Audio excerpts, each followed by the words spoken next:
Tuesday morning, 9:47 a.m. Ethan Crawford pushed open the door to the executive break room on the 20th floor of Technova's glass tower in downtown San Francisco, and his brain refused to process what unfolded 3 feet in front of him. Diana Pierce sat in the leather recliner positioned by the floor-to-ceiling windows overlooking the Bay Bridge. Her charcoal Armani blazer, the one that probably cost more than Ethan's monthly rent, draped over the armrest. The silk blouse beneath, unbuttoned enough to reveal what Ethan's exhausted mind couldn't reconcile with any version of reality he understood. Noah. His 8-month-old son. Nestled against Diana's bare chest. Nursing. Not a bottle. Not the hypoallergenic formula he'd spent $200 on last week. Not anything remotely close to what should be happening between the CEO of a $3.2 billion company and an infant whose father stood frozen in the doorway like someone had just rewritten the laws of physics. Diana's eyes lifted slowly, locking onto his without moving her head, without disturbing Noah, whose small hands clutched at the fabric of her blouse with desperate familiarity. Tears streamed down her face in thick lines that carved through what remained of her makeup, mascara pooling at her jaw. The expression she wore contained something Ethan had never seen in the 2 years he'd worked at Technova, never glimpsed even in passing when she walked through the engineering floor with that trademark Ice Queen efficiency that made junior developers literally step backward into cubicles. Raw grief. Exposed need. Vulnerability so absolute, it felt obscene to witness. Her lips barely moved, the words emerging as broken whispers that Ethan almost didn't hear over the blood pounding in his ears. Please close the door. Lock it. I forgot to lock it. Ethan's hand found the door handle through muscle memory alone, his conscious mind still 3 steps behind what his eyes were reporting. The lock clicked with a sound that seemed to echo through the silent room.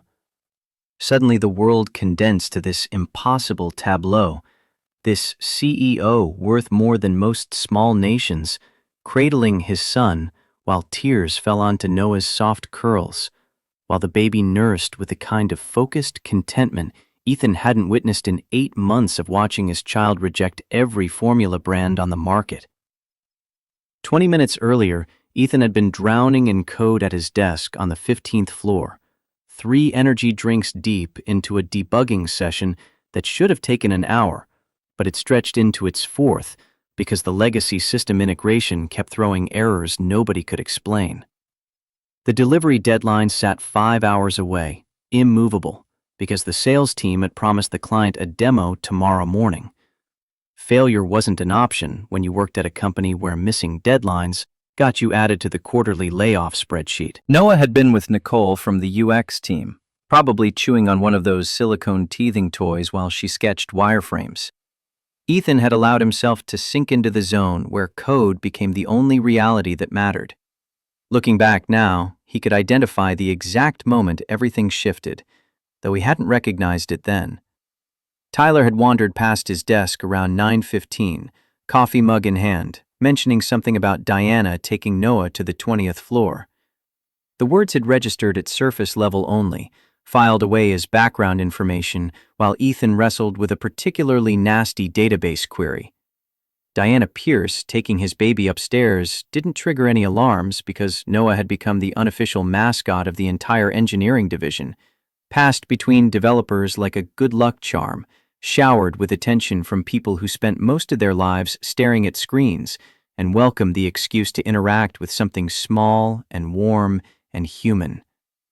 But Diana Pierce was different. Diana Pierce was the woman who had built Technova from a seed-funded startup in a Palo Alto garage into a unicorn that dominated the enterprise software space, who had fired 300 people in a single day when the Series C funding fell through, who walked into board meetings and emerged with whatever she wanted through sheer force of will and strategic brilliance. Diana Pierce didn't do small talk in elevators, didn't attend the monthly happy hours, didn't interact with individual contributors beyond the occasional all-hands meeting where she delivered quarterly results with the warmth of someone reading a phone book. Ethan had never spoken directly to her, not once in 24 months, because there were 8 layers of management between a senior engineer and the CEO.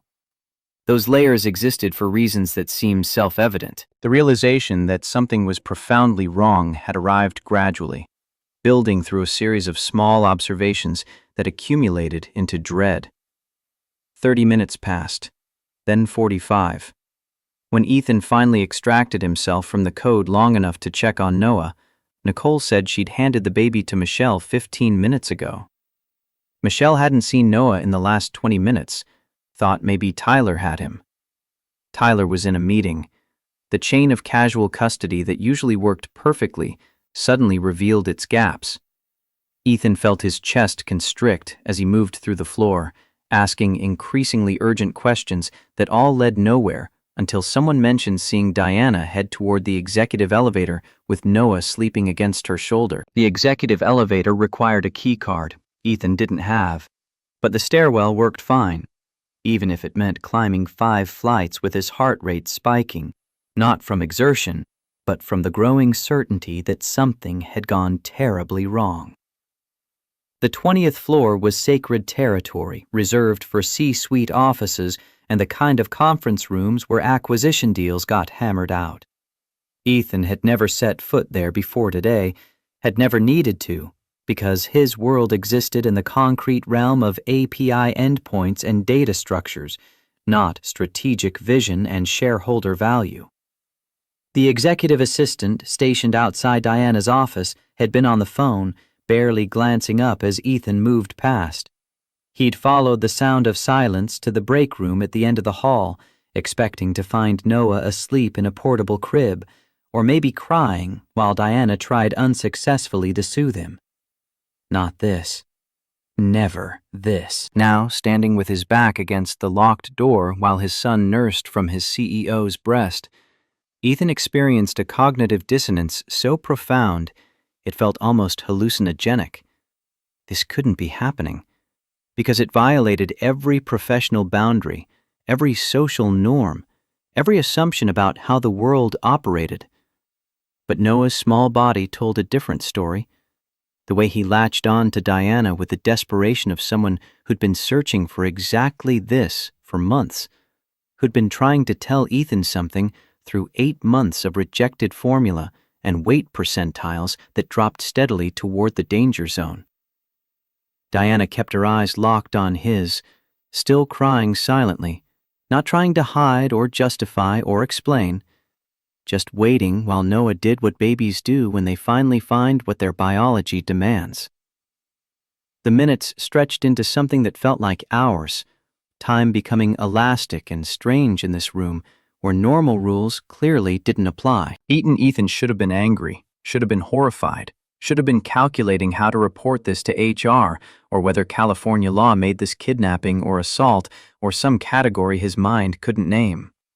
Instead, he felt a collision of emotions so tangled he couldn't separate them into discrete threads, couldn't process anything beyond the simple observation that his son looked more content than Ethan had ever seen him, more satisfied, more fundamentally okay.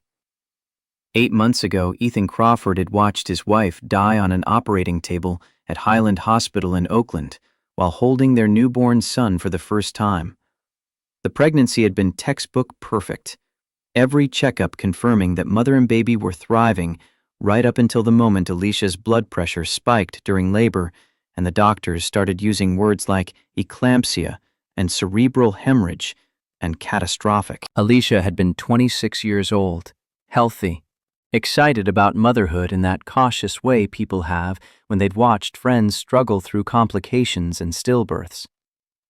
They'd met 3 years earlier when Ethan broke his wrist going for a rebound in a rec league basketball game, thinking he was LeBron James despite being 5'11" and nowhere near athletic enough to justify the attempt. Alicia had been the nurse who wrapped his arm while teasing him about his delusions of grandeur. He'd asked her out right there in the ER, his wrist throbbing and his pride bruised worse than his body. She'd laughed and told him to fix his jump shot first, then maybe they could talk. 3 months later, he'd shown up at the hospital with flowers and a healed wrist, asking if his form was good enough now. She'd said yes. The memory of holding Noah for the first time remained crystalline in its clarity. The baby's tiny fingers curling around Ethan's thumb, the weight of him warm and substantial and real. 6 feet away, monitors flatlined. A doctor Ethan had never met before delivered information that detonated his entire life in the span of 3 sentences. Time of death, 3:47 a.m. Ethan had stood there, cradling his son, watching nurses cover Alicia's face with a sheet, wondering how the universe could give and take so much in the space of 20 minutes. Noah had been perfect. 6 pounds, 2 ounces, healthy lungs, all his fingers and toes accounted for. Everything they'd hoped for, except the mother who would never hold him. The hospital had provided formula immediately because there was no other option. Alicia died before she could even attempt breastfeeding. The lactation consultant who came by later that day had the grace to look uncomfortable as she explained what Ethan already knew, that without a mother, they'd be navigating the world of artificial nutrition from day one. 8 months later, Ethan was still figuring out how to exist in the aftermath, still learning to breathe through the moments when grief ambushed him in grocery store aisles, or during code reviews, or at 3 a.m. when Noah woke crying for a mother who would never come. The formula rejection had started around month 2. Similac came back up within minutes. Enfamil caused painful gas that left Noah screaming for hours. Gerber resulted in a rash that spread across his entire torso. The organic European stuff that cost $43 per can seemed promising for a week before Noah started refusing it entirely, turning his head away from the bottle with increasing desperation. By month 6, Dr. Robert Morrison, the pediatrician who'd been seeing Noah since week 2, had started using words like failure to thrive with the kind of careful precision that made Ethan's stomach drop. The weight charts told a story that got progressively more alarming with each visit. Birth weight at the 40th percentile, 2 months at the 15th, 4 months at the 8th, 6 months at the 5th, dangerously close to the threshold where hospitalization became necessary. At 8 months, Noah hovered at the 3rd percentile, and Dr. Morrison had delivered the news with the bluntness Ethan had come to appreciate. 2 more weeks like this, Ethan, and we're looking at hospital admission, feeding tube, IV nutrition. We can't let him continue losing ground. Ethan had tried everything the lactation consultants suggested. Different bottle shapes, different flow rates, different feeding positions. He'd joined online forums for single fathers, read articles about formula intolerance, consulted with specialists who charged $200 per session to tell him things he'd already tried. Nothing worked. Noah continued to reject every attempt at feeding with a consistency that felt like a cosmic joke at Ethan's expense. The sleep deprivation had become its own special kind of torture. Noah rarely slept more than 45 minutes at a stretch, waking constantly with hunger cries that Ethan couldn't satisfy no matter how many times he tried to coax formula into his son's mouth. The nights blurred together into an endless cycle of heating bottles, attempting feeds, watching Noah refuse, cleaning up spit up, and trying to grab 15 minutes of sleep before the cycle repeated. Work had become both refuge and additional stressor. Technova offered generous parental leave, but Ethan had burned through his 12 weeks within the first 3 months between Alicia's death and Noah's feeding crisis. He couldn't afford to take more unpaid time, not with hospital bills from Alicia's emergency C-section and subsequent death still arriving in the mail, not with rent in San Francisco eating half his paycheck not with the constant expense of specialized formulas and doctor visits. So he brought Noah to work. The engineering culture at Technova was relaxed enough that nobody objected when Ethan set up a portable crib beside his desk, as long as deliverables kept shipping on time. His co-workers had rallied in the way tech workers do when confronted with a problem that has a human face, passing Noah around during meetings, buying toys and clothes, offering advice that was usually useless but always well-intentioned. Tyler Banks had become something like a work husband, covering for Ethan during the worst sleep-deprived days, running interference with management when deadlines slipped. Nicole Foster kept a drawer full of teething toys and spent her lunch breaks entertaining Noah while Ethan inhaled sandwiches at his desk. The engineering floor had collectively adopted Noah as their mascot, evidence that human beings still existed somewhere beneath the layers of code and caffeine. But none of that solved the fundamental problem that Noah was slowly starving, and Ethan had no idea how to stop it. His mother had offered to help. Margaret Crawford had raised 3 sons as a single parent in Baltimore's rougher neighborhoods after Ethan's father walked out when Ethan was 7 years old. She'd worked double shifts as a hospital administrator to keep food on the table, and Ethan in the magnet school that eventually earned him a scholarship to Berkeley. She'd seen him through Alicia's death, had flown out despite her heart condition, and stayed for 6 weeks, helping with Noah while Ethan learned to function through grief. But Ethan couldn't ask her to uproot her life again. She'd already sacrificed enough. Besides, some stubborn part of him, the part that remembered his father's parting words about not being able to provide for his family, insisted that he should be able to handle this alone. That asking for help meant admitting defeat in ways that terrified him more than the sleep deprivation or the mounting medical bills. The biological impossibility of what he was witnessing finally penetrated his shock enough to form words, though they emerged hoarse and uncertain. How is this even happening? Diana took several deep breaths before responding, her voice raw in a way that suggested she'd been crying long before Ethan opened the door. Let him finish. Then I'll explain everything. I promise you'll understand. Or at least I hope you will, because I know how this looks, and I know what you must be thinking. So Ethan waited, sinking slowly down the door until he sat on the polished hardwood floor that probably cost more per square foot than his monthly rent. He watched the impossible scene continue while his mind spun through scenarios and explanations that all fell apart under the weight of reality.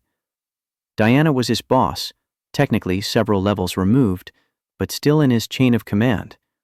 Diana was 42 years old, according to her Wikipedia page, which Ethan had read when Technova's IPO made national news. Diana was the ice queen of Silicon Valley, profiled in Forbes and Fast Company and Bloomberg, always photographed in severe black suits, with her dark hair pulled into a bun so tight it looked painful. Never smiling, never revealing anything beyond calculated corporate messaging. This version of Diana Pierce existed in a completely different universe, vulnerable and broken, and doing something so intimate that Ethan felt like a voyeur just by being present. But Noah was his son, and whatever was happening here demanded answers, even if those answers rewrote everything Ethan thought he understood about professional boundaries and human behavior. Noah's nursing slowed after another 10 minutes, his small body gradually relaxing into the boneless satisfaction of a completely satiated infant. Diana adjusted her hold carefully, supporting his head with practiced ease that suggested she'd done this before. Ethan filed that observation away along with all the other impossible data points accumulating in his shell-shocked brain. She kept one hand cupped behind Noah's skull, while she used the other to fix her blouse.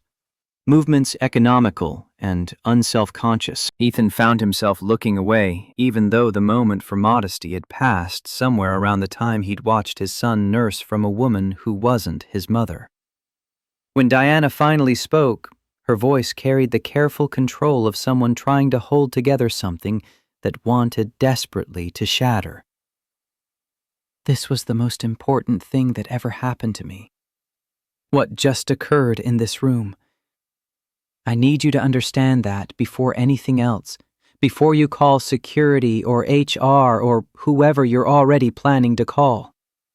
Ethan shifted against the door, his back aching from the awkward position, but he couldn't seem to move, couldn't break the strange gravity of this moment.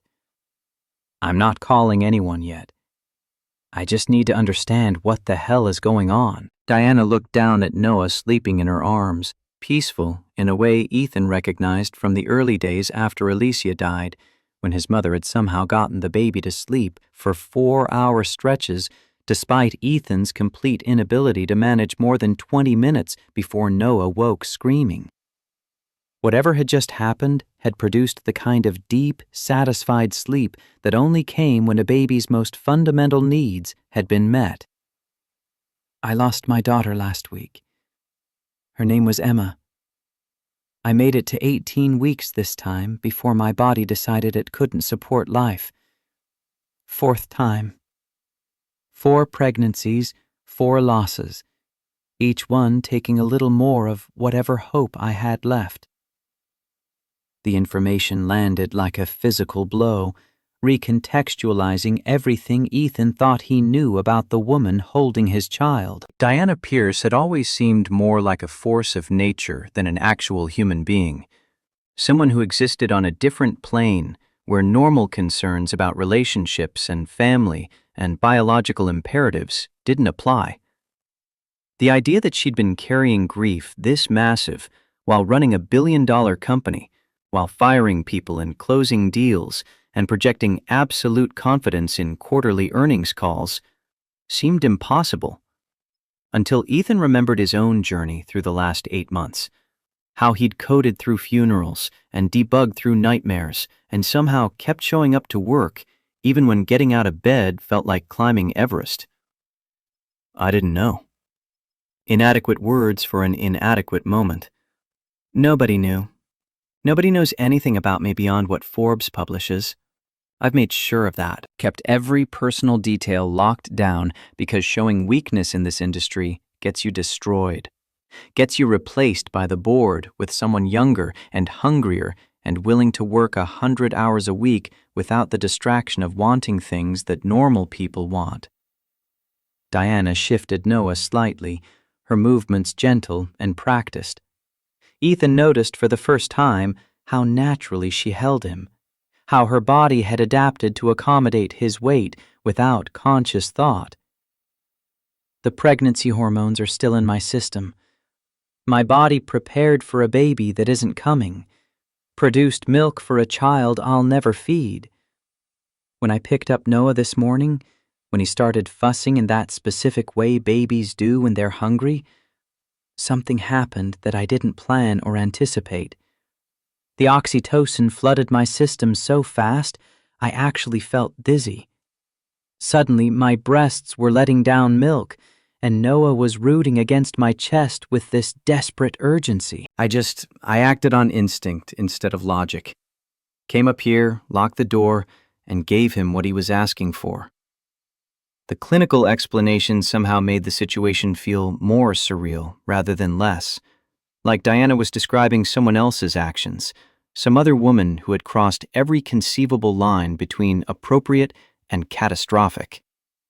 Ethan tried to organize his thoughts into coherent responses, but everything kept fragmenting against the image of Noah nursing with that desperate intensity, against the knowledge that his son had just received something Ethan had assumed was lost forever when Alicia died on that operating table, while doctors shouted codes and nurses ran for equipment that arrived seconds too late. How long were you planning to do this without telling me?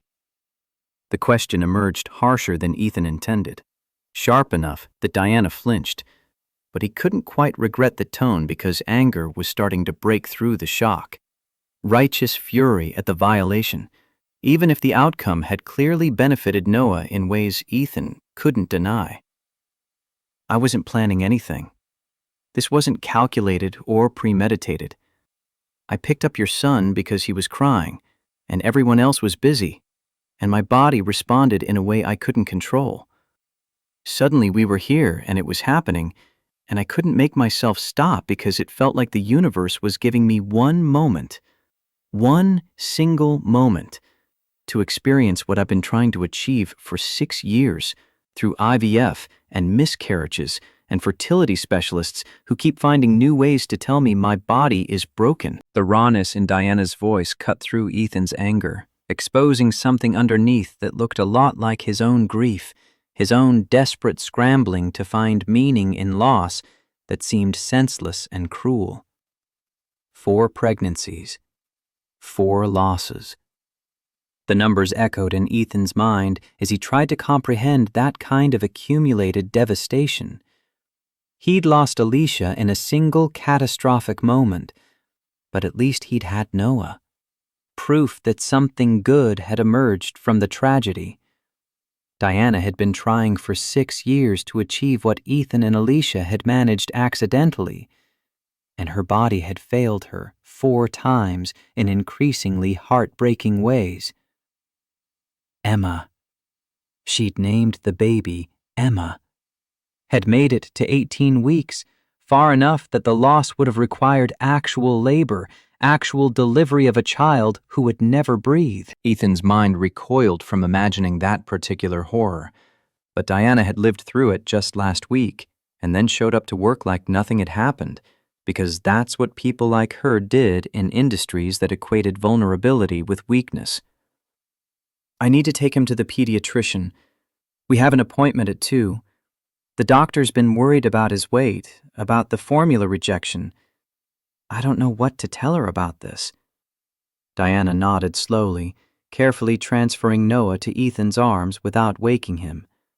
The loss that crossed her face when the baby left her embrace was so profound, Ethan had to look away. She stood with visible effort, reaching for her blazer, transforming back into the CEO with each breath, even though her eyes were still red and her mascara had created dark smears along her cheekbones. Tell her the truth. Tell her a woman who recently miscarried was holding your son and experienced spontaneous lactation due to hormone fluctuations. Tell her that your son nursed for approximately 35 minutes and fell into the deepest sleep you've seen in months. Tell her whatever medical facts are relevant to his care. Ethan rose as well, cradling Noah against his chest while reaching for the door lock with his free hand. The baby's weight felt different somehow, more substantial, as if those 35 minutes had added density to his small frame.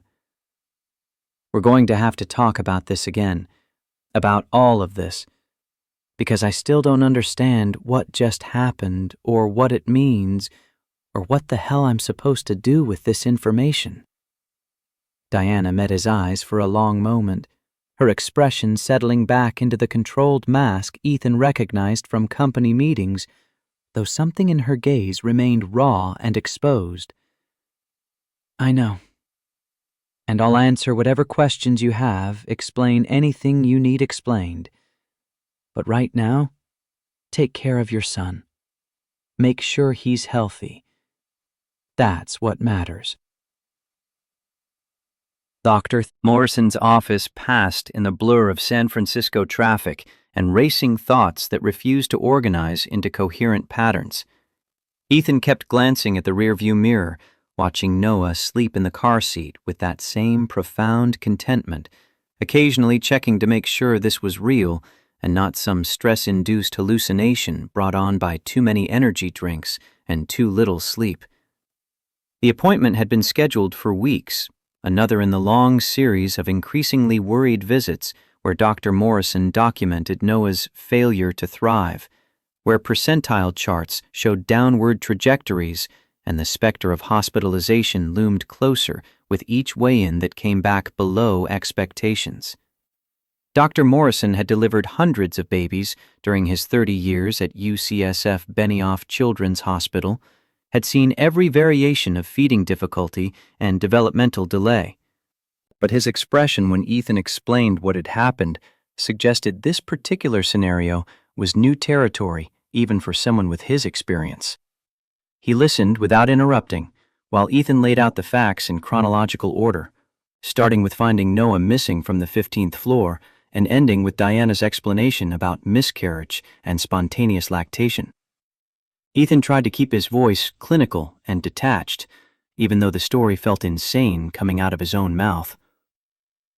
And you're certain it was actual breastfeeding, not bottle feeding with expressed milk or formula? Ethan shifted Noah to his other shoulder, the baby still sleeping peacefully despite being in the examination room where he usually screamed through the entire appointment. I saw it with my own eyes. There was no bottle involved. It was direct nursing, and Noah latched on like he'd been doing it his entire life, instead of being exclusively formula-fed since birth. Doctor. Morrison removed his wire-rimmed glasses, cleaning them with methodical precision that suggested he was buying time to formulate a response.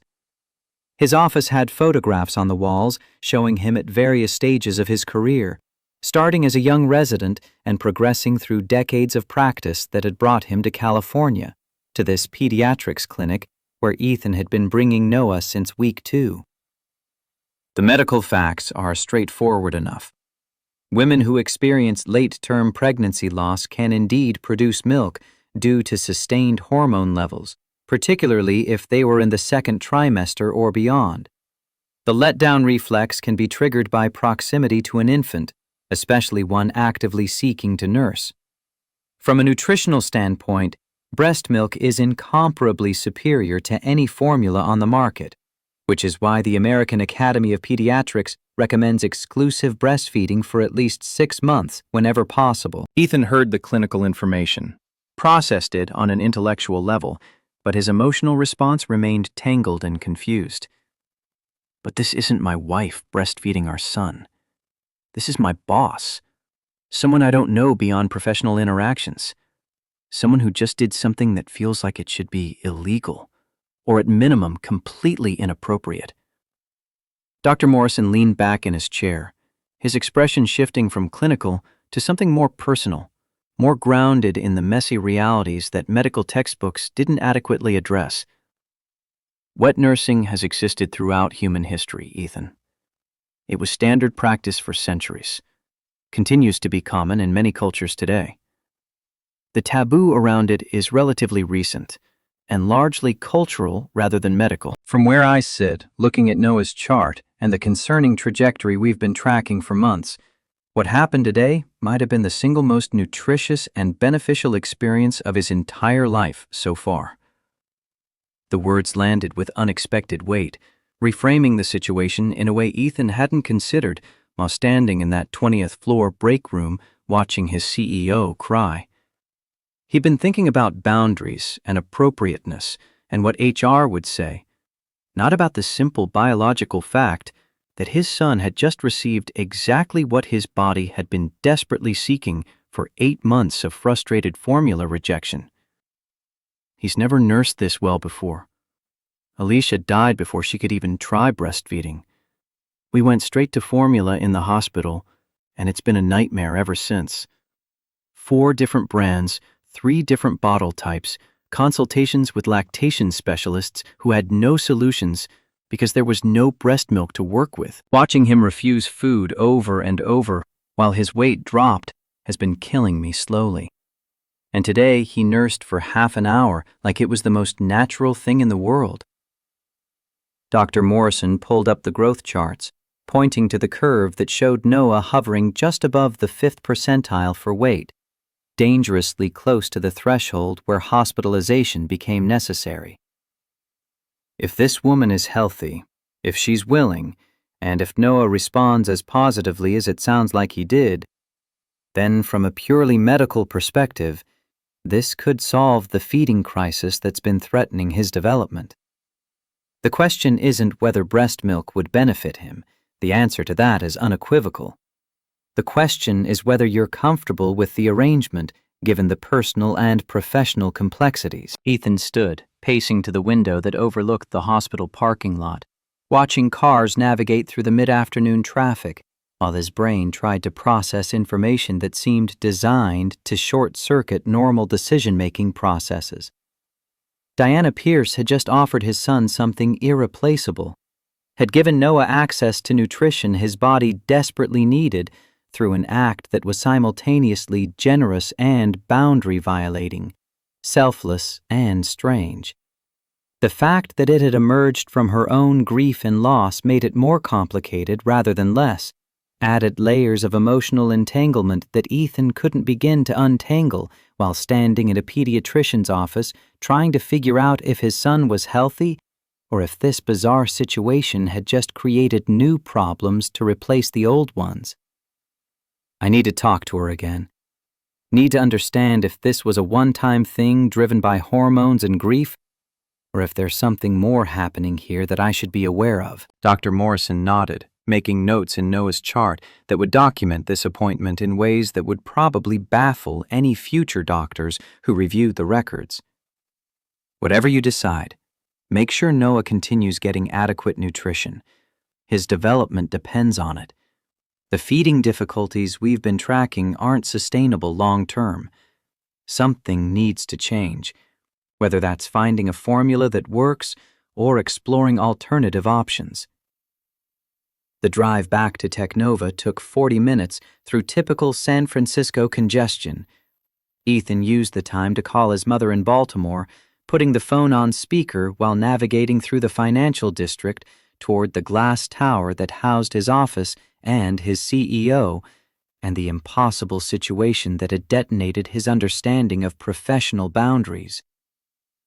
Margaret Crawford had the kind of voice that could convey entire paragraphs of meaning in a single inflection. When she answered on the second ring, Ethan heard the concern already present before he said a word. "Baby, you sound exhausted. What's happening?"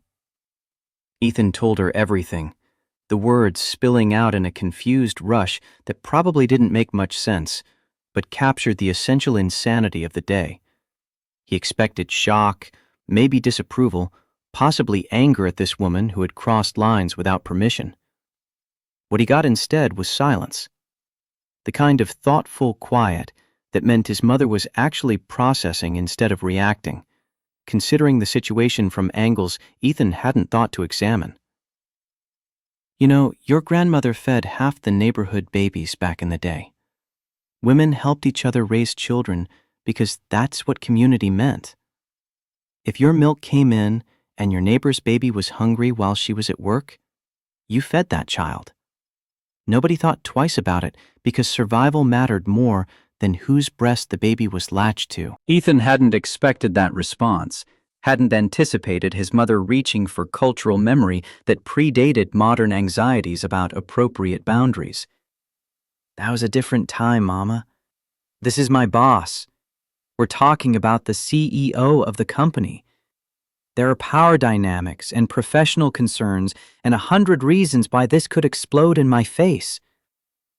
Margaret's laugh came dry and knowing, carrying decades of navigating corporate America as a black woman who'd climbed from secretary to hospital administration through sheer persistence.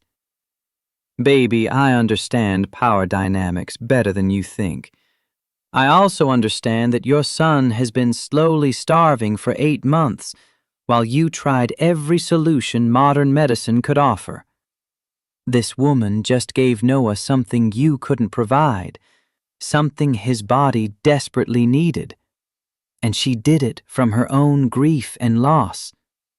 That's not power dynamics. That's grace showing up when you least expected." The words hit harder than Ethan wanted to admit, exposing the fear underneath his concerns about appropriateness, the shame he'd been carrying about failing to solve Noah's feeding crisis through acceptable channels. He was supposed to be the provider, the protector, the father who could handle everything, even when everything felt impossible. Accepting help from his CEO, from a woman he barely knew, from someone whose own pain had somehow intersected with his son's needs, felt like admitting defeat in ways Ethan wasn't ready to process. What if she's not stable? What if this is some grief reaction that passes and leaves Noah dependent on something that disappears? Margaret's voice softened, taking on that particular quality she used when Ethan was being stubborn about something he needed to hear. Then you figure it out the same way you've been figuring everything else out. But right now, today, your son is sleeping peacefully for the first time in months. That's not nothing, Marcus. That's everything. Don't let pride or fear or professional concerns stop you from accepting a blessing just because it comes wrapped in uncomfortable packaging. Ethan pulled into the Technova parking garage, finding his assigned spot on the third level while Noah continued sleeping in the back seat with that same profound contentment. The conversation with his mother had shifted something in his perspective, opened space for considering this situation from angles that weren't purely about boundaries and appropriateness. But accepting that shift meant having another conversation with Diana, meant going back up to the 20th floor and asking questions he wasn't sure he wanted answered. The engineering floor felt different when Ethan returned, though probably nothing had actually changed beyond his perception of the space where he spent 60 hours a week writing code and debugging systems. Nicole asked about the appointment with casual interest, and Ethan deflected with vague statements about weight checks and formula discussions, not ready to explain the real situation to colleagues who knew Diana Pierce only as the terrifying executive who occasionally swept through on corporate tours. The afternoon crawled past with Ethan accomplishing nothing productive, his attention fragmenting between the sleeping baby in the portable crib beside his desk and the 5 floors above where Diana presumably sat in her corner office, making decisions that affected thousands of employees and millions of dollars. Around 5:30, as the office began its evening exodus toward parking garages and BART stations and buses that would carry people back to apartments scattered across the Bay Area, Ethan made a decision that felt simultaneously inevitable and terrifying. He packed up Noah's gear with mechanical precision, everything fitting into the oversized backpack that had become his constant companion, and walked to the elevator bank with his heart rate climbing toward levels usually reserved for sprint intervals or emergency room visits. The executive elevator required a key card Ethan didn't have, but the main elevator went to every floor, even if it meant enduring security protocols and checkpoints.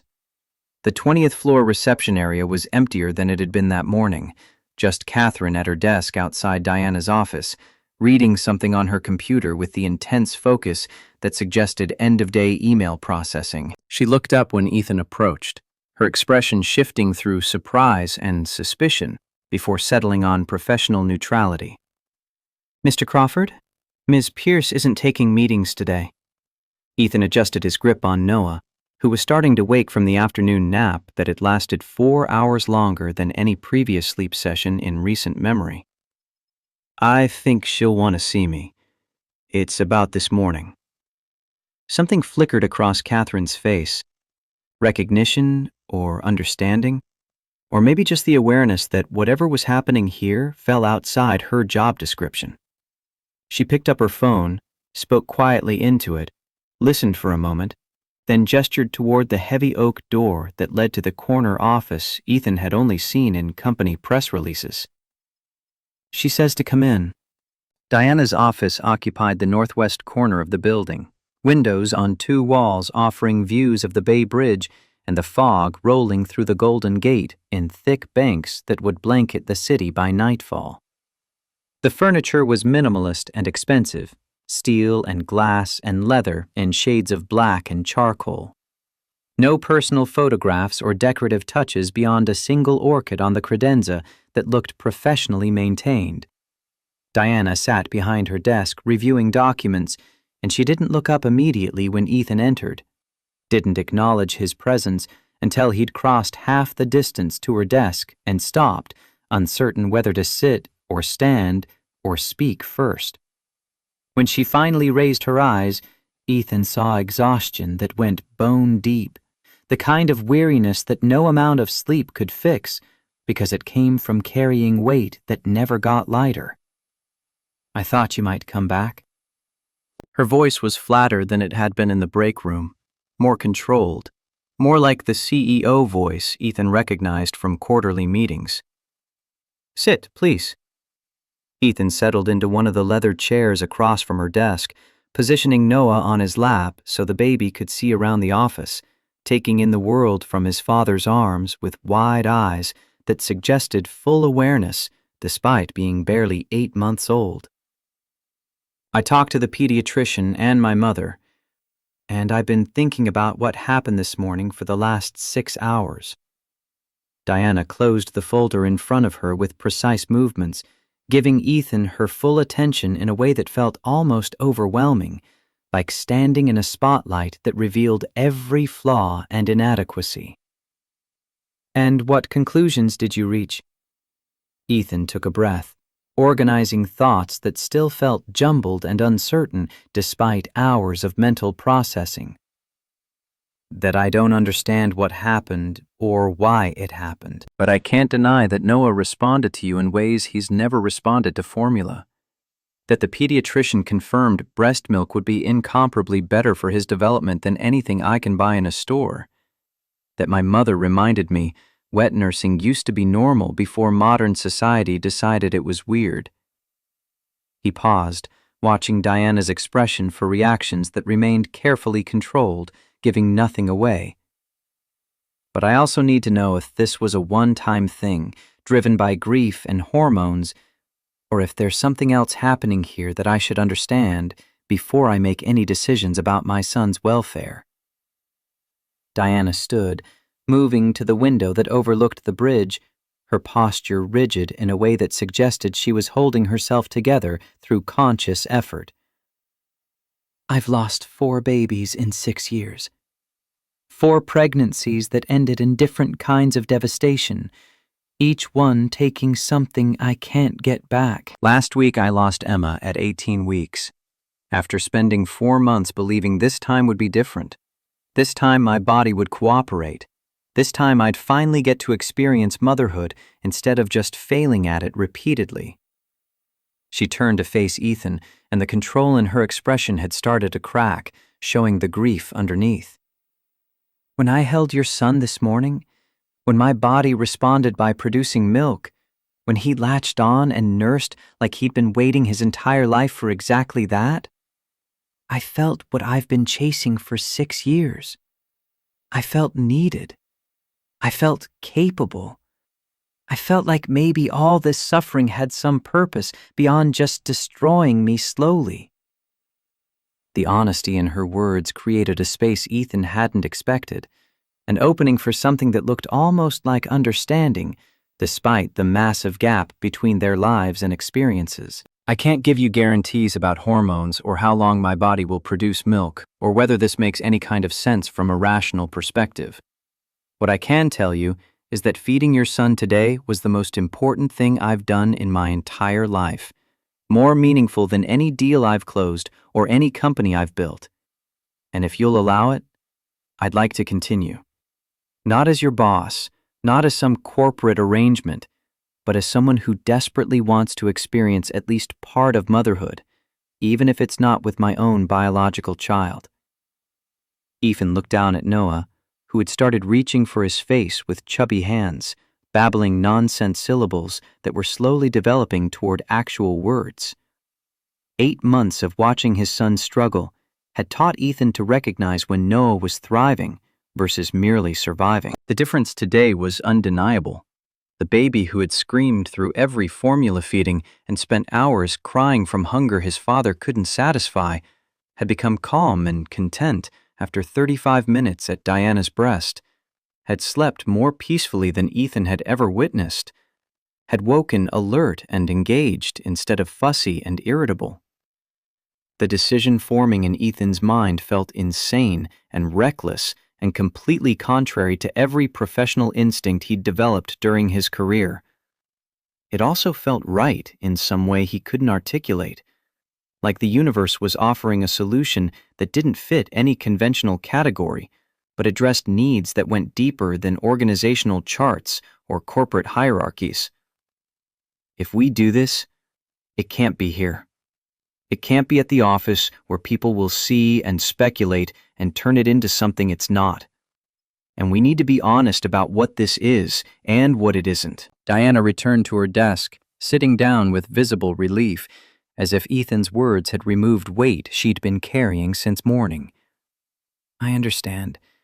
My penthouse isn't appropriate either. Too much staff, too many security cameras, too many ways this could leak and become a story that destroys both of us. Your apartment? Ethan nodded, already thinking through logistics that felt surreal to be considering. I live in Mission District. 2-bedroom apartment, nothing fancy, but it's private. You could come after work, stay for however long Noah needs. We keep this between us until we figure out if it's sustainable.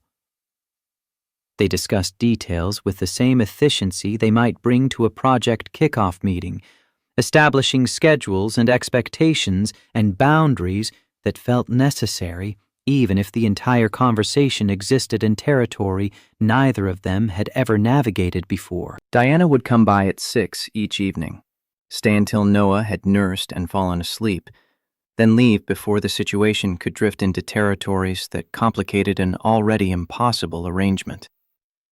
They would maintain complete professionalism at the office, no special treatment, no acknowledgement of what was happening outside work hours.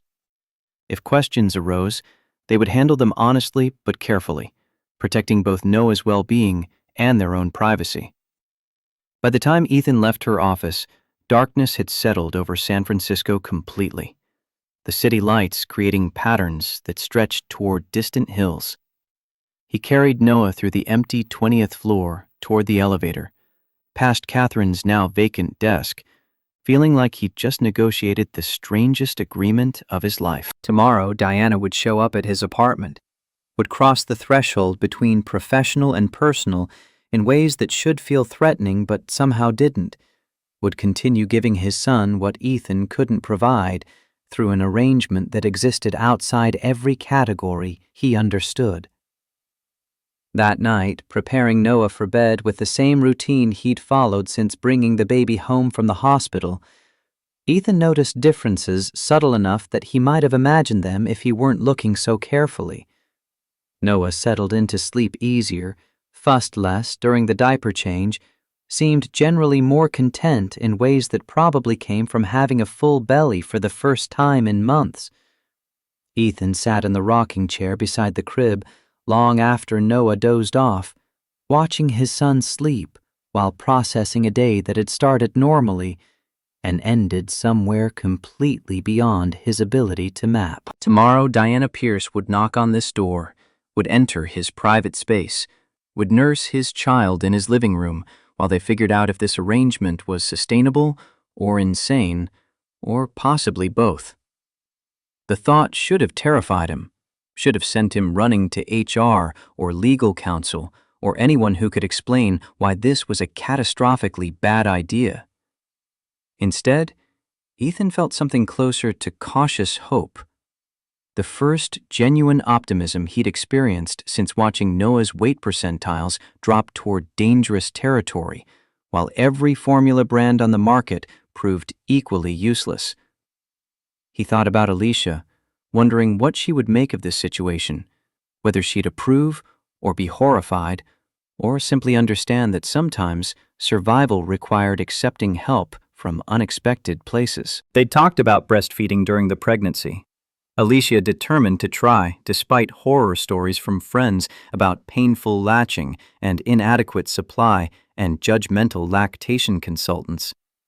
She'd never gotten the chance, had died before holding Noah long enough to attempt feeding him, and Ethan had assumed that particular door had closed permanently the moment the monitors flatlined. Now it had opened again, through the last person Ethan would have predicted, through his CEO's grief intersecting with his son's desperate needs, in ways that felt almost supernatural in their timing. Diana Pierce was suffering losses Ethan could barely comprehend, carrying pain that had accumulated over years of failed attempts to achieve what most women took for granted. She'd built an empire, had created something that would outlast her, but the one thing she actually wanted kept slipping through her fingers, no matter how much money or willpower or strategic thinking she applied. And somehow, in this impossible collision of their separate griefs and needs and failures, they'd stumbled into an arrangement that might actually work, that might solve Noah's feeding crisis while giving Diana a taste of the motherhood she'd been chasing for 6 years. It was messy and complicated and violated every professional boundary Ethan had been taught to maintain. It was also the first genuine solution he'd found in 8 months of watching his son suffer. Diana arrived at Ethan's apartment at 6:15 the following evening, standing in the hallway outside his door with the tentative posture of someone entering completely foreign territory.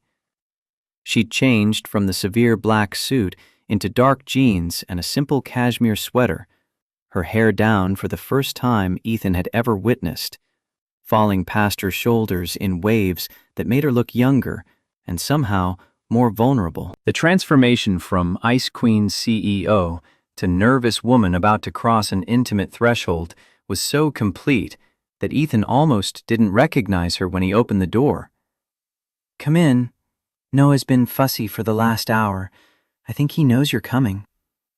Diana stepped into the cramped living room, taking in the space with eyes that probably compared it automatically to her penthouse with its panoramic views and designer furniture. Ethan's apartment was clean but cluttered with the accumulated chaos of single fatherhood. Baby gear occupying every available surface, laundry folded on the couch because the bedroom was too small for proper organization.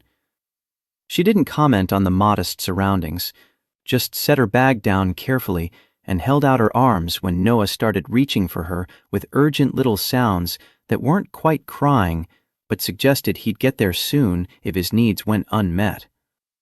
The transition was immediate and striking. Noah settled against Diana's chest, rooting with the same desperate focus Ethan had witnessed yesterday, and within seconds, he'd latched on and began nursing with intensity that suggested his body remembered exactly what had happened in that 20th floor break room.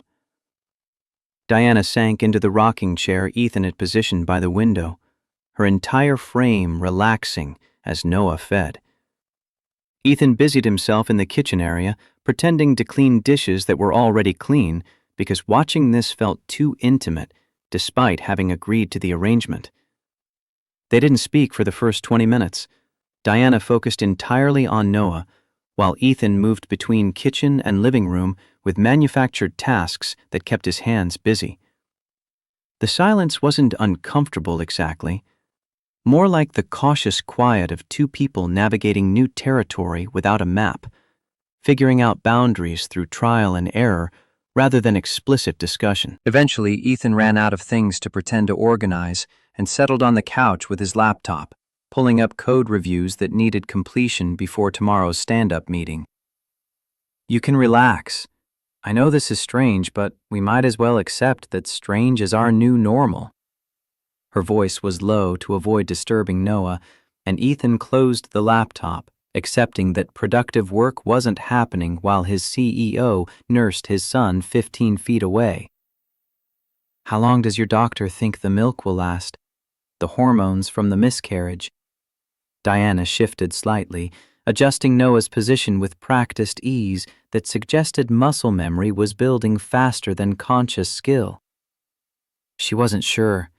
Could be 2 weeks, could be 2 months. The body doesn't follow predictable timelines when it comes to pregnancy loss. Some women dry up immediately. Others produce milk for months afterward. The uncertainty inherent in that answer troubled Ethan more than he wanted to admit, because if Noah became dependent on Diana's milk, only to have it disappear abruptly, they'd be back in the same crisis that had nearly required hospitalization. But voicing that concern felt ungrateful, given what Diana was offering, so Ethan filed it away along with all the other anxieties accumulating around this arrangement. What made you pick him up yesterday? Out of all the times Noah's been at the office, you'd never shown interest before. Diana's expression shifted, memories crossing her face that carried visible pain. I heard him crying from my office. The sound cut through a conference call about Q3 projections, and suddenly nothing else mattered except getting to that baby. I told the board I'd call them back and went down to the 15th floor without really thinking about why. When I picked him up, something clicked in my body that I wasn't prepared for. The oxytocin response was so overwhelming, I actually felt lightheaded. She paused, watching Noah nurse with an expression that mixed wonder and grief in equal measure. I've held babies before, at company events when executives bring their families. It never affected me like this, never triggered anything beyond polite interest. But Noah was different. Or maybe my body was different because of Emma. Or maybe the universe just decided that particular moment was when everything would align in the worst and best possible way simultaneously. Ethan absorbed this, adding it to his growing understanding of how grief operated, how it could ambush people in conference calls and turn ordinary moments into turning points that rewrote entire life trajectories. His own experience with loss had taught him that trauma didn't follow logical patterns, didn't restrict itself to appropriate times and places, could erupt during code reviews or grocery shopping, or any random Tuesday when the weight became too much to carry alone. The evening established a pattern that would repeat with minor variations over the following weeks. Diana would arrive around 6, nurse Noah for 30 to 45 minutes while Ethan worked on his laptop or cooked dinner, then stay another hour while the baby dozed, and they talked about topics that started professional and gradually drifted personal. She told him about growing up in Detroit, about her father who'd worked at the Ford plant until the layoffs came in the early 80s and took his sobriety with them, about learning to code in the public library because home wasn't safe when her father was drinking, about building Technova from a garage startup into a billion-dollar company through sheer force of will and strategic brilliance that had nothing to do with privilege or connections. Ethan shared his own history, the Baltimore neighborhoods where his mother had raised 3 boys on an administrator's salary after their father walked out claiming he couldn't provide for his family, the basketball scholarship that got him into Berkeley when his grades alone wouldn't have been enough, meeting Alicia at Highland Hospital when he'd broken his wrist going for a rebound, and she'd been the nurse who wrapped his arm while teasing him about thinking he was LeBron James. By the end of the first week, the awkwardness had faded enough that they could exist in the same space without constant awareness of how bizarre this situation would look to outside observers. Ethan did his best to address Diana's presence, even if ambiguous, before asking for clarification or additional information. Noah thrived in ways that became undeniable when Ethan took him for the follow-up appointment with Dr. Morrison, and the scale showed 1.2 pounds gained in 7 days, a growth rate that moved him from the 3rd percentile toward something approaching normal range. Dr. Morrison documented the improvement with professional detachment, asking questions about feeding frequency and duration that Ethan answered honestly while deliberately avoiding details about who was providing the milk. The second week brought the first real complication, though it arrived wrapped in such mundane packaging that Ethan almost didn't recognize it as a threat. Nicole from the UX team mentioned during a code review that she'd noticed Diana leaving the building around the same time as Ethan several evenings in a row, wondered aloud if they'd been assigned to some special project that required after-hours collaboration. Ethan deflected with vague statements about consulting on a personal matter, but the question planted seeds of concern about how long they could maintain this arrangement before someone noticed patterns and started asking questions that had no good answers. That evening, Ethan mentioned the conversation to Diana while she settled into the rocking chair with Noah, already rooting urgently against her shoulder. We need to be more careful about timing. People are starting to notice we leave at the same time. Diana adjusted her sweater, helping Noah latch on while considering the problem with the same strategic thinking she probably applied to competitive analysis and market positioning. I can vary my departure time, make it less predictable. Maybe come here straight from external meetings some days, so I'm not leaving from the office at all. They work through logistics like they were planning a product launch instead of hiding an arrangement that would probably get them both fired if HR discovered the truth. The conversation revealed how much mental energy they were both investing in maintaining secrecy, in protecting something that felt simultaneously precious and impossible to defend if anyone demanded explanations. Ethan found himself wondering how long they could sustain this level of careful coordination before exhaustion or carelessness created cracks where truth could leak through. The third week marked a shift in their relationship that Ethan noticed but couldn't quite name. Diana started arriving earlier, staying later, finding reasons to extend the evenings beyond the strictly necessary time required for Noah to nurse. She'd help with dinner preparation, chopping vegetables while Ethan handled the stove, their movements in the cramped kitchen developing a rhythm that came from repeated practice.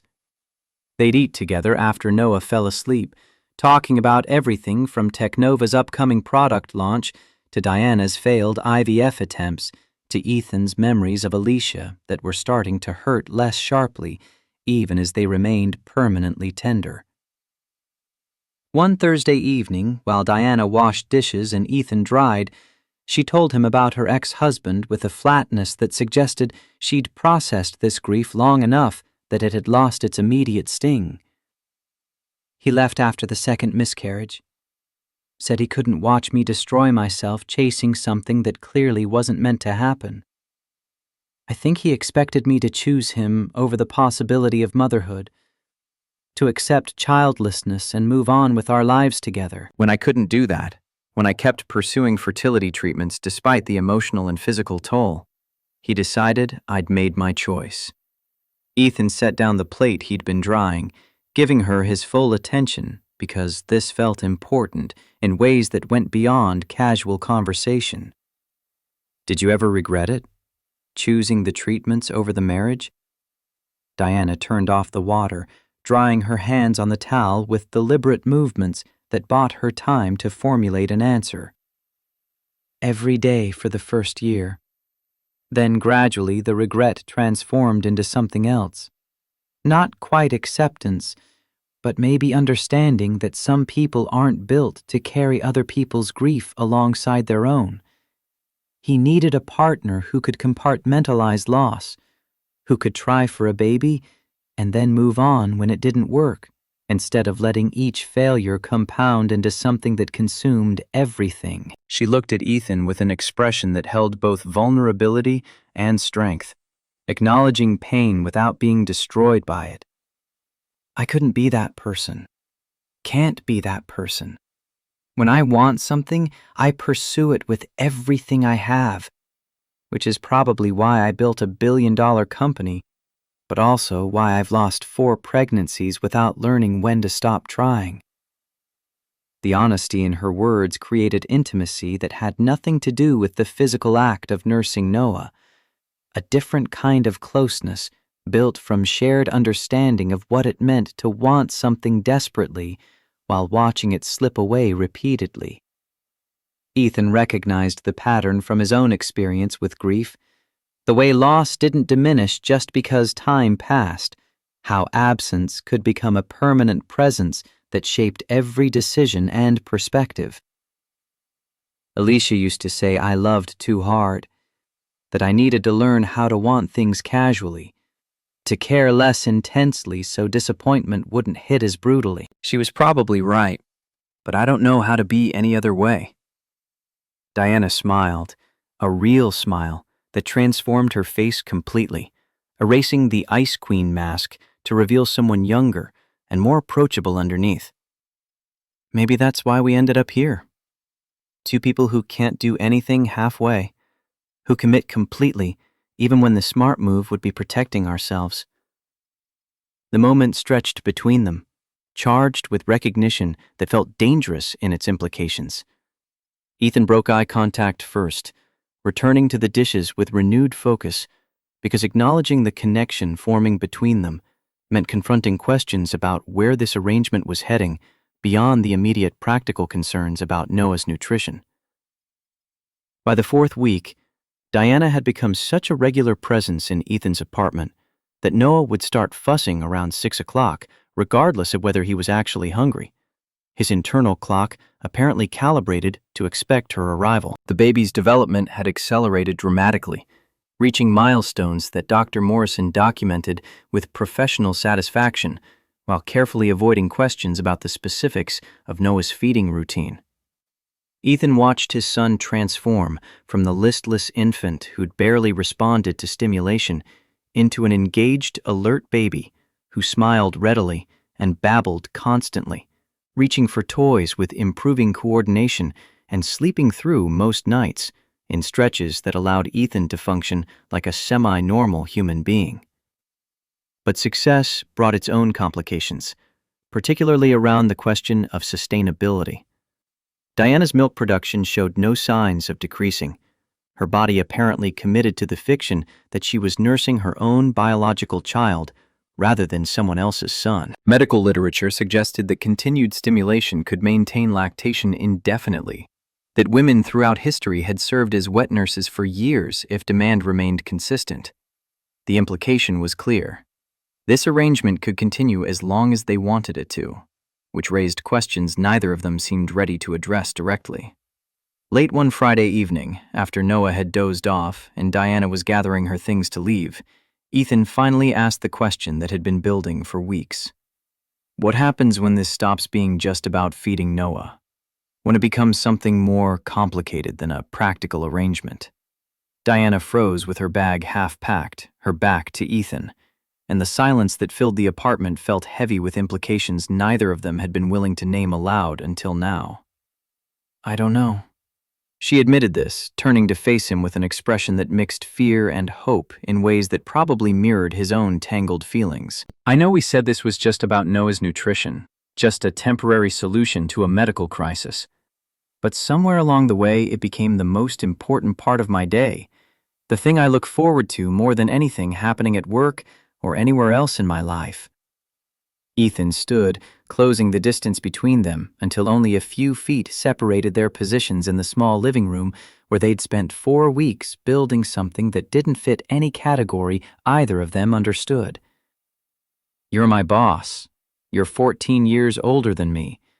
Everyone would say I'm taking advantage, or you're abusing your power, or this whole situation is completely inappropriate."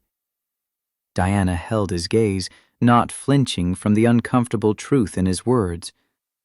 "I know all of that. Know what it would look like if anyone found out, how it would destroy both our careers and probably get me removed as CEO. But I also know that I've never felt more like myself than I do here in this cramped apartment with you and Noah, doing something that has nothing to do with quarterly earnings or market share or any of the metrics that supposedly define success." The vulnerability in her admission broke something loose in Ethan's chest, some final resistance to acknowledging what had been growing between them alongside the practical arrangement about feeding his son. "I think I'm falling in love with you. I know that's insane. I know it complicates everything. But I can't keep pretending this is just about Noah when you're the first person I've wanted to see every day since Alicia died."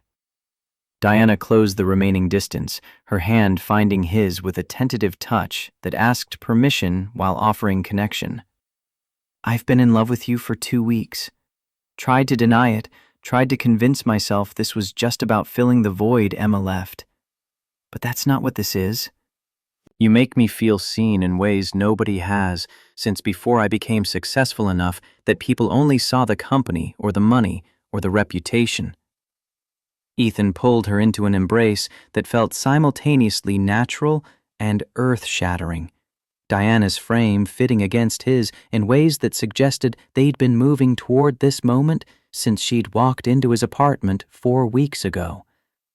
They stood holding each other while Noah slept peacefully in the bedroom, while the San Francisco night settled over the city outside, while everything they'd been carefully not discussing finally found expression in physical contact that promised complications neither of them could fully anticipate. "We can't do this at work." Ethan said this into her hair, breathing in whatever expensive shampoo she used that probably cost more than his monthly grocery budget. "Can't give anyone ammunition to claim this is about power dynamics or favoritism." Diana pulled back enough to meet his eyes, her expression serious despite the tears gathering at the corners. "Complete professionalism at the office. No special treatment, no acknowledgement of anything happening outside working hours. If anything, I should probably be harder on you than other engineers to avoid any appearance of preferential treatment." They both recognized the inherent absurdity of negotiating professional boundaries while standing in an embrace that had already demolished most conventional definitions of appropriate executive-employee relationships. But the attempt itself mattered. The effort to establish rules that might protect them if this situation eventually exploded in their faces. Ethan kissed her then, tentative at first, and then with growing confidence as Diana responded with equal intensity. 4 weeks of accumulated tension finding release in physical connection that felt overdue and terrifying in its implications. They kissed like people who'd been denying themselves something essential, who'd finally stopped fighting against what they both wanted, despite all the rational arguments against pursuing it. When they finally separated, breathing hard, Ethan recognized that they'd just crossed a threshold that couldn't be uncrossed, that this arrangement had officially become something far more complicated than a practical solution to Noah's feeding crisis. Diana must have reached the same conclusion because she stepped back, creating physical distance, while her expression cycled through emotions too complex to name. "I should go. Need to think about what this means, how we navigate it without destroying everything we've built." Ethan nodded, understanding the need for space even as part of him wanted her to stay, to keep talking through implications and complications until they'd mapped every possible consequence. But some things needed processing alone, in the quiet hours when brutal honesty became possible without the distraction of another person's presence. Diana gathered her things with movements that had lost their earlier efficiency, her hands slightly unsteady as she packed her bag and checked her phone and prepared to return to whatever penthouse apartment awaited her across the city. At the door, she paused, looking back at Ethan with an expression that mixed joy and terror in equal measure. "Same time tomorrow?" Ethan managed a smile that felt shaky but genuine. "Noah will be waiting. So will I." After Diana left, Ethan stood in the center of his living room processing what had just happened, what they'd just acknowledged, what doors they'd opened that would reshape both their lives in ways neither could fully predict. He checked on Noah, confirming the baby slept peacefully, then moved to the window where he could see Diana's Tesla pull out of the parking lot below, red taillights disappearing into San Francisco traffic. The smart move would be pumping the brakes, establishing firm boundaries, maybe even ending the arrangement before emotional entanglement made everything impossible to untangle. But Ethan had never been good at smart when it contradicted what his heart demanded, had never learned how to want things casually or protect himself from potential devastation.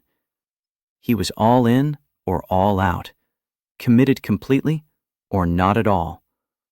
And somewhere in the last 4 weeks, he'd committed to Diana Pierce in ways that went far beyond agreeing to let her nurse his son. The relationship shifted into something Ethan could only describe as cautiously optimistic over the following 3 weeks. Diana continued her evening visits while they navigated the delicate balance between professional distance at work and growing intimacy at home. At Technova, they maintained perfect formality, Diana walking past Ethan's desk without acknowledgement during her occasional sweeps through the engineering floor. Ethan attending all-hands meetings where she delivered quarterly projections with the same ice-cold precision that had earned her reputation. Nobody seemed to notice anything unusual, which suggested their performance was convincing, or their colleagues were too absorbed in their own concerns to register subtle changes in executive-employee dynamics. But the facade required constant vigilance, mental energy spent monitoring every interaction for signs that might trigger curiosity or suspicion. Ethan found himself avoiding casual conversations about his personal life, deflecting questions about weekend plans or evening activities with vague responses that probably made him seem antisocial, but protected the secret, consuming increasingly large portions of his attention. The stress of maintaining dual realities began showing in small ways, insomnia creeping back despite Noah's improved sleep patterns, a tightness in his shoulders that persisted even after the baby went down for the night. 3 months into the arrangement, Ethan received a call from Jake Williams, his lawyer friend from Berkeley, who now worked at a different tech firm downtown. They'd maintained casual contact over the years, meeting for beers every few months to catch up on life and complain about the industry. Jake's voice on the phone carried unusual urgency. "Hey man, you got time for coffee tomorrow? Need to talk to you about something." They met at a cafe in Soma, Jake arriving with the kind of serious expression that made Ethan's stomach tighten before either of them had ordered drinks. "So I've been hearing things. Tech community's small, you know how it is. Word gets around." Ethan's throat went dry. "What kind of word?" Jake leaned forward, lowering his voice, even though the cafe was loud enough that nobody could overhear. "That you might be in some kind of relationship situation with someone at Technova. High up. I'm not asking for confirmation, but if it's true, you need to understand the legal exposure here." He pulled out his phone, scrolling to notes he'd apparently prepared. "CEO-employee relationship equals automatic power imbalance investigation if it goes public. Best case scenario, one of you resigns. Worst case, you're both blacklisted from the industry. Potential SEC investigation if there's any stock or options involved. Lawsuits from anyone who can claim favoritism affected their compensation or promotion." Ethan felt ice spreading through his chest. "This is hypothetical advice?" Jake's expression softened with something like sympathy. "Brother, I'm telling you this as a friend. If there's any truth to what I'm hearing, you need to either end it or get out ahead of it somehow. Because when this stuff breaks, and it always breaks, the fallout is nuclear." The conversation haunted Ethan through the rest of the day and into the evening when Diana arrived at his apartment. He waited until Noah had finished nursing and fallen asleep before bringing it up, the words coming out more abruptly than he intended. "Jake Williams called me today. He's hearing rumors about us. Doesn't know details, but people are speculating." Diana's face went pale, her hand instinctively moving to where Noah had just been nursing, as if protecting something precious that was already slipping away. "What did you tell him?" "Nothing. But he warned me about the legal implications if anything comes out. Said we're looking at career destruction for both of us. Potential investigations, lawsuits." Diana stood, pacing to the window, her movements sharp with anxiety Ethan had never seen in her before. "I can't resign. The board would demand explanations. IPO is scheduled for next quarter. My departure would tank the stock price, destroy everything we've built. And I can't quit either. I need the health insurance for Noah, the stable income. We're trapped." The word hung between them, heavy with implications neither wanted to fully examine. Diana turned from the window, her expression shifting through calculations Ethan recognized from watching her in board meetings. The same strategic assessment she probably applied to competitive threats and market positioning. "Then we're more careful. We vary schedules more. I come from different directions. We make sure there's no pattern anyone can track." But even as she spoke, Ethan could hear the doubt creeping into her voice. They both knew that secrets this big had a way of escaping, no matter how careful people tried to be. The 4th month brought a crisis neither of them had anticipated. Diana called Ethan late on a Tuesday night, her voice tight with pain. "I can't come tomorrow. I'm sick. Fever, chills, my chest hurts." Ethan sat up in bed, instantly alert. "What kind of chest pain? Should you go to the ER?" "I think it's mastitis, breast infection. I've been reading about it. My right side is red and swollen, and the pain is intense." "I'm coming over." "No, don't. If someone sees you entering my building, I don't care. No one needs you, and you need help. I'm coming." He bundled Noah into the car seat and drove across the city to Diana's penthouse tower, a gleaming monument to wealth that made Ethan's apartment building look like subsidized housing. The doorman hesitated when Ethan appeared with a baby at midnight, but something in Ethan's expression must have conveyed urgency because he waved them through to the elevator. Diana's penthouse occupied the entire 40th floor, all glass and steel and minimalist furniture that looked like it belonged in a museum rather than a home. The view stretched across the entire Bay Area, city lights spreading to the horizon in every direction. But Ethan barely registered the surroundings because Diana was curled on her bed, shaking with fever despite being buried under multiple blankets. Her face was pale, lips cracked, eyes glazed with the kind of pain that made coherent thought difficult. Ethan could see the swelling even through her shirt, her right breast visibly larger than the left, the skin tone suggesting inflammation underneath. "When did this start?" "Yesterday afternoon. I thought it was just soreness from nursing. By evening, I knew something was wrong." Ethan called Dr. Morrison from Diana's phone, waking the pediatrician at 12:30 in the morning. "Mastitis, bacterial infection from blocked milk duct. She needs antibiotics immediately. I'll call in a prescription to the 24-hour pharmacy on mission. She cannot nurse directly for at least 5 days. The infection could transmit to Noah. She needs to pump and dump, or pump and sterilize if you want to save the milk." He rattled off medication names and dosages while Ethan scribbled notes on paper he found in Diana's kitchen. "Get the antibiotics now. Make sure she takes the full course even after symptoms improve.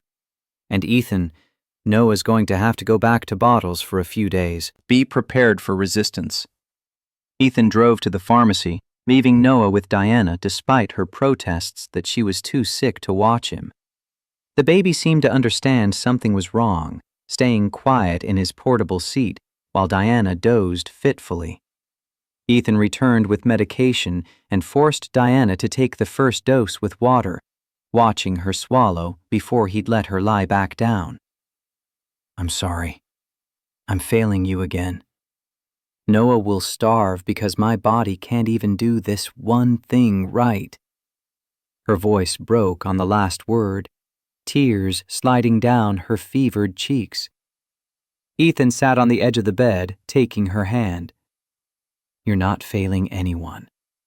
This is a medical issue, temporary. Your body has been feeding my son for 4 months. 1 week of illness doesn't erase that." Over the next 3 days, Diana pumped through the pain every 3 hours, sterilizing the milk so Ethan could feed Noah through bottles. The process was excruciating to watch, Diana's face contorting with each pump cycle, but she refused to stop because stopping would mean her supply drying up completely.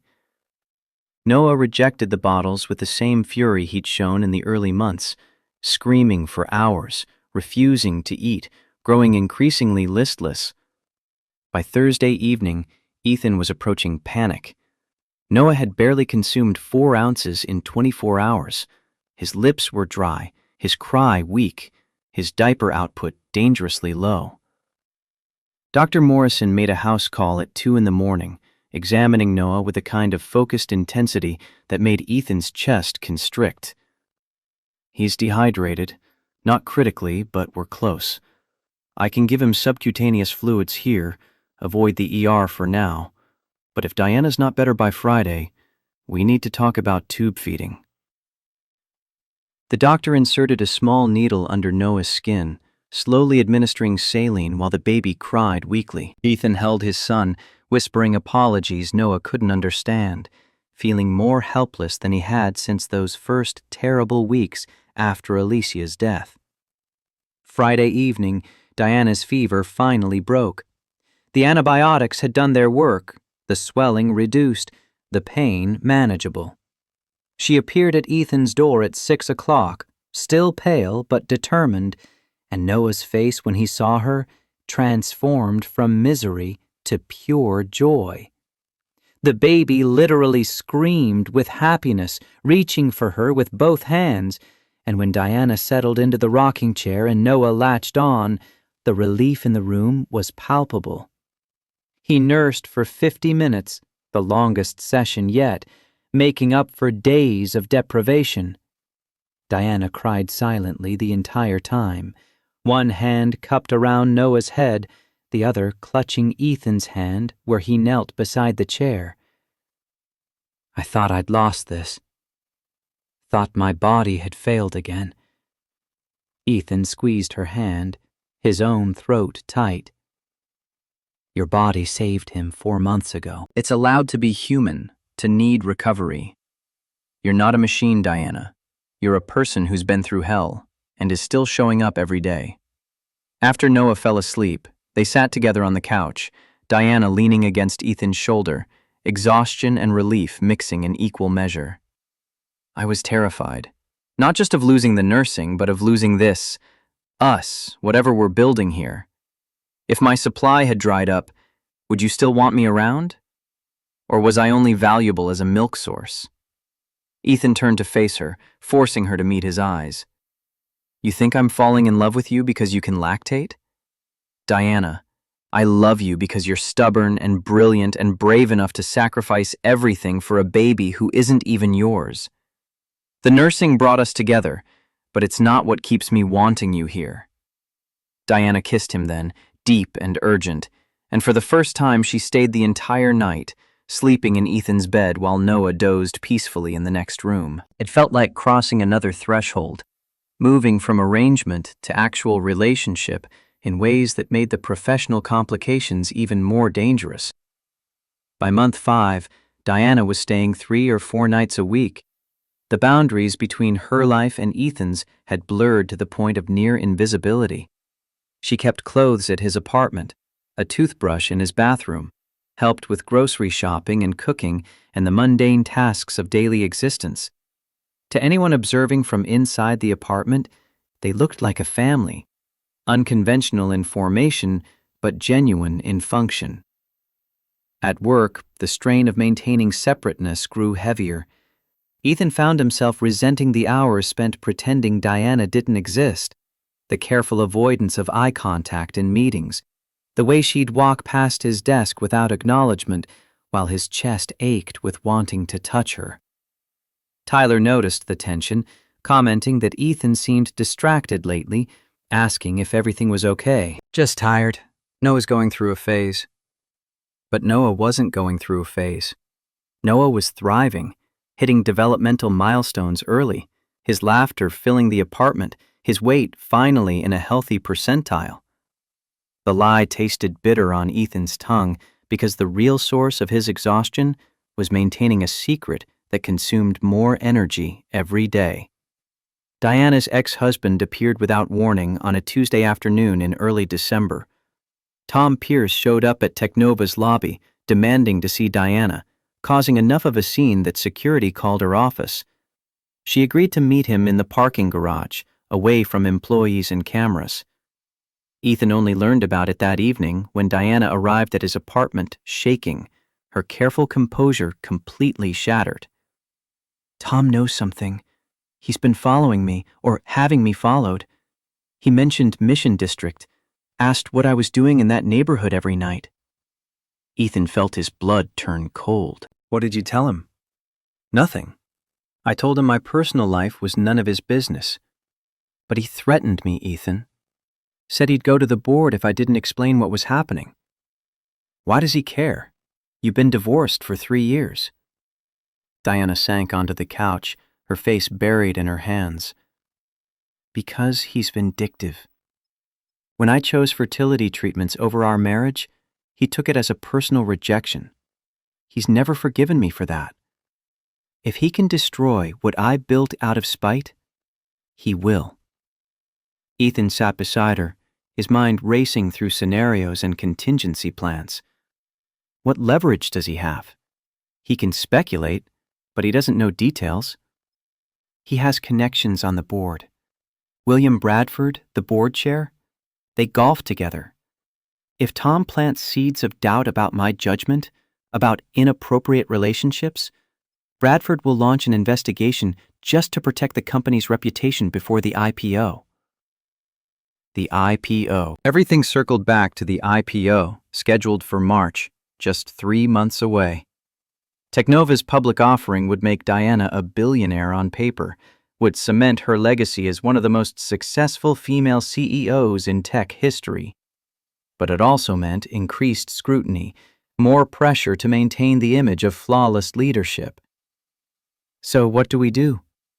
Diana looked at him, her eyes red but her voice steady. We're more careful. I vary my arrival times more, park in different locations, maybe take rideshare sometimes instead of my own car. We minimize risk until after the IPO. Then I can resign on my own terms, claim I want to focus on philanthropy or start a foundation, something that doesn't raise questions. 6 more months of hiding. 6 more months of splitting themselves between professional strangers and private intimates. Ethan felt the weight of it settling onto his shoulders, but he nodded because what other choice did they have? The crisis they'd been dreading arrived on a Thursday morning in late December, delivered via email that pinged Ethan's phone at 7:30 while he was getting Noah ready for daycare. The subject line read, Ice Queen's Secret, Technova CEO's mysterious apartment visits, and Ethan's hands started shaking before he even opened the message. TechCrunch, one of the major industry publications. The article featured 6 photographs taken over 3 consecutive evenings, Diana entering Ethan's apartment building at 6:05, 6:10, and 6:15. The timestamps were displayed prominently, the pattern unmistakable. The photographer had even captured Diana's face clearly in 2 of the shots, her expression focused as she entered the building. The article speculated about inappropriate relationships, potential ethics violations, questions about whether this represented abuse of power or favoritism. The comments section was already filling with opinions ranging from supportive to vicious. Strangers on the internet debating Diana's motives and Ethan's character without knowing anything real about either of them. Ethan's phone started ringing immediately. Tyler, Nicole, other colleagues asking if he'd seen the article, if he knew what was happening. He ignored them all, calling Diana instead. She answered on the first ring, her voice tight with controlled panic. I saw it. I'm being summoned to an emergency board meeting at 9. They want answers. What are you going to tell them? Silence stretched for several seconds. I don't know yet. But Ethan, whatever happens, know that I don't regret any of this. Not Noah, not you, not a single moment. Diana, I have to go. I'll call you after the meeting. The line went dead. Ethan sat in his apartment, holding Noah, watching his phone light up with notifications, while his career and Diana's potentially burned to the ground 5 floors above where he'd started his day. The emergency board meeting convened in Technova's largest conference room. 8 members assembled with expressions ranging from concerned to hostile. Diana sat at the head of the table, her posture rigid, her face composed into the mask she wore when facing opponents who wanted her destroyed. William Bradford, the board chair, opened with the directness she'd learned to expect from him. "Diana, we've all seen the TechCrunch article. We need an explanation, and we need it now. Is there an inappropriate relationship between you and this employee?" Diana had spent the last 2 hours weighing options, calculating outcomes, running scenarios through the same strategic processor she applied to billion-dollar deals. She could lie, claim the photos were misleading, that she was consulting with Ethan on some confidential project. The board might accept it, might let her weather the scandal with careful PR management. But lying meant continuing to hide, meant 6 more months, or 6 more years, of splitting herself in half, of pretending Noah and Ethan didn't exist outside the walls of that Mission District apartment. And Diana was tired, bone-deep tired of performing strength while bleeding internally, of sacrificing everything real for the appearance of propriety. She took a breath, meeting Bradford's eyes with the same intensity she'd used to stare down hostile investors and skeptical analysts. "I'm going to tell you the truth, and I need you to listen without interrupting until I'm finished." For the next 10 minutes, Diana laid out the entire story.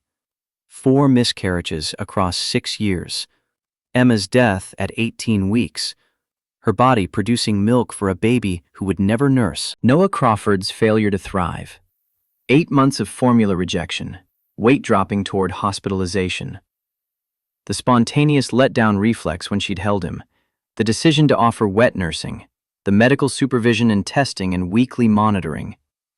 She told them about the arrangement, about nursing Noah every evening for 4 months under Dr. Morrison's care, about watching a dying infant transform into a healthy, thriving child. She told them about falling in love with Ethan, about the relationship that had developed naturally from shared grief and mutual need. There is no favoritism. Ethan Crawford received a raise in October based solely on performance metrics you can verify through our standard review process. There has been no preferential treatment in assignments, no special access to resources or information. At work, we maintain complete professional separation. What happens outside these walls, in my personal time, is exactly that. Personal. Bradford's expression had shifted from hostile to something more complicated during her explanation. Surprise, mixed with discomfort, mixed with what might have been reluctant understanding. "Diana, even if everything you're saying is true, even if there's no favoritism, the optics are catastrophic. We're 3 months from IPO. This story is going to dominate headlines, raise questions about your judgment, potentially impact investor confidence." Diana nodded, having already reached the same conclusion. "I know, which is why I'm prepared to resign, effective immediately, if that's what the board requires." The statement landed like a bomb in the conference room. Several board members started speaking at once, their voices overlapping in a chaos of objections and questions. Bradford raised his hand for silence. "Let's not be hasty. Diana, would you give us the room? We need to discuss this privately." She stood, walking to the door with her head high, refusing to show the terror churning in her stomach. In the hallway outside, she pulled out her phone and called Ethan. "I told them everything. They're deciding now whether to accept my resignation." "Diana, you don't have to resign. We can—" "Yes, I do. I can't keep choosing between my career and the only real thing in my life. I've spent 6 years sacrificing everything for work, thinking success would fill the emptiness. It didn't.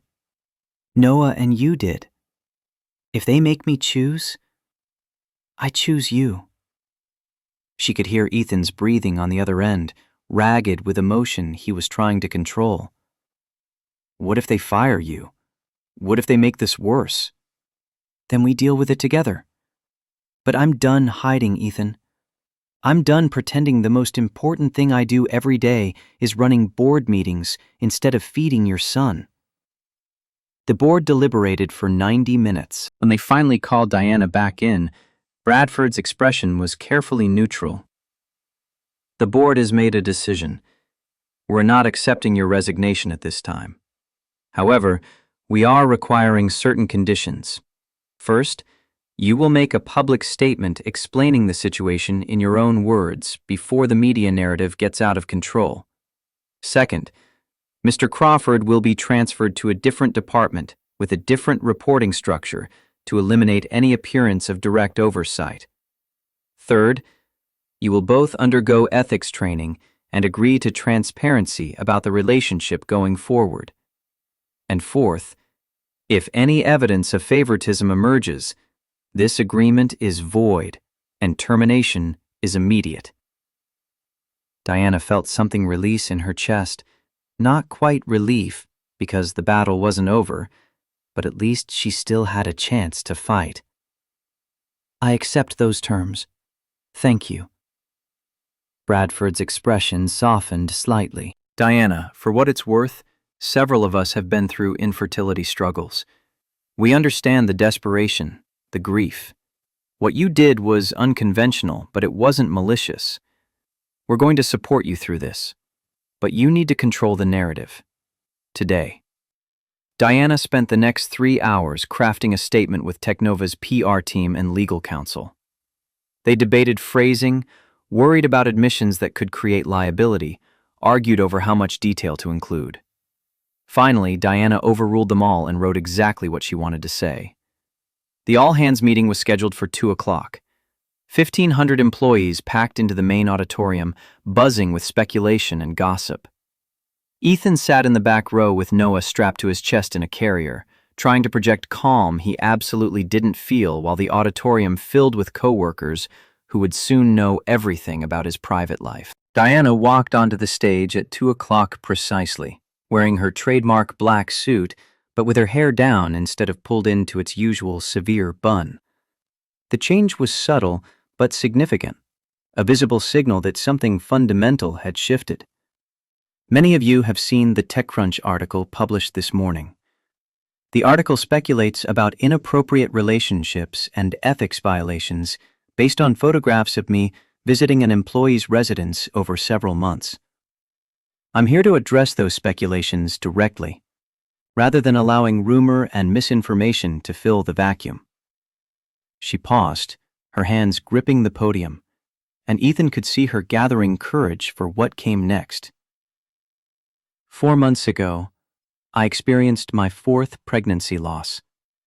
My daughter Emma died at 18 weeks gestation, the latest in a series of miscarriages that have defined my attempts at motherhood for the past 6 years. In the immediate aftermath, my body continued producing milk due to sustained pregnancy hormones, a biological response that occurs in some women following late-term loss. The auditorium had gone completely silent, 1,500 people collectively holding their breath while Diana prepared to detonate whatever bomb she'd assembled. At the same time, one of our engineers was struggling with his 8-month-old son who had severe feeding difficulties, rejecting all formula brands and dropping to dangerously low weight percentiles that threatened to require hospitalization. When I held this baby, my body responded by letting down milk, and the infant nursed for the first time since his mother's death during childbirth 8 months prior.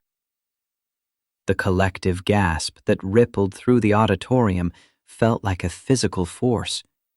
Ethan held Noah closer, the baby mercifully sleeping through a moment that was about to expose them both to scrutiny neither had chosen. I've spent the last 4 months serving as wet nurse to this employee's child, visiting his home each evening to breastfeed an infant who was literally starving because his body couldn't tolerate artificial nutrition.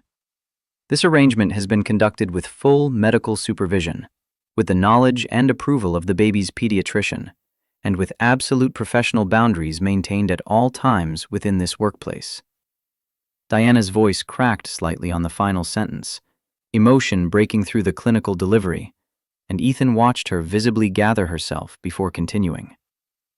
There is no romantic relationship. She paused, then corrected herself with the kind of honesty that made Ethan's chest tighten.